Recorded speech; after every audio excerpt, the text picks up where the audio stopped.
Thermodynamics chapter मधून आपल्याला total entropy find करा किंवा स्पॉन्टेनियस प्रोसेस आहे की नाही अशा टाइपचे क्वेश्चन्स खूप भेटतात.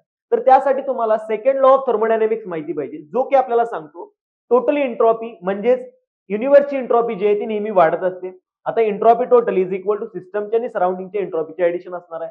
तेच फॉर्म्युलामध्ये जर आपण लिहिलं तर बघा delta S total is equal to delta S system minus delta H system divided by T. Delta H आणि डेल्टा एस तुम्हाला दिलेलं असतं, टेम्परेचर दिलेलं असतं, डेल्टा एस टोटल विचारलेलं असतं. याच्या अकॉर्डिंग तुम्हाला फाइंड करायचं आहे.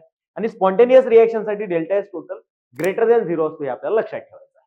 स्पॉन्टेनिटी जी आहे ती मेनली आपल्याला डेल्टा जी वरून म्हणजे गिब्स एनर्जी वरून सांगितली जाते.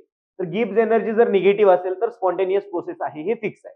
हा चार्ट तुम्ही भरपूर वेळा पाहिला असेल, पण हा चार्ट लक्षात कसा ठेवायचा बघा. जर दोन्ही पॉझिटिव्ह असतील म्हणजे डेल्टा एस जर दोन्ही पॉझिटिव्ह असतील तर टेम्परेचर जे आहे ते हाय असेल तर स्पॉन्टेनियस असणार आहे. दोन्ही निगेटिव्ह असतील तर लो टेम्परेचरला स्पॉन्टेनियस असणार आहे. डेल्टा एच आता दोन्ही पॉझिटिव्ह निगेटिव्ह असे वेगळे साइन्स आहेत. तर डेल्टा एच पॉझिटिव्ह आहे तर पॉझिटिव्ह म्हणजे non spontaneous, delta H negative आहे तर निगेटिव्ह म्हणजे स्पॉन्टेनियस. अशा पद्धतीने तुम्ही लक्षात ठेवू शकता. आणि आता तुमच्या स्क्रीनवरती जो क्वेश्चन दिसत आहे तो क्वेश्चन सॉल्व्ह करा आणि त्याचा आन्सर जे पण असेल ते कमेंट सेक्शन मध्ये सांगा. आणि अशाच ट्रिक्स आणि टिप्स साठी या चॅनलला सबस्क्राईब करा आणि इंस्टाग्राम वरती आम्हाला फॉलो नक्की करा.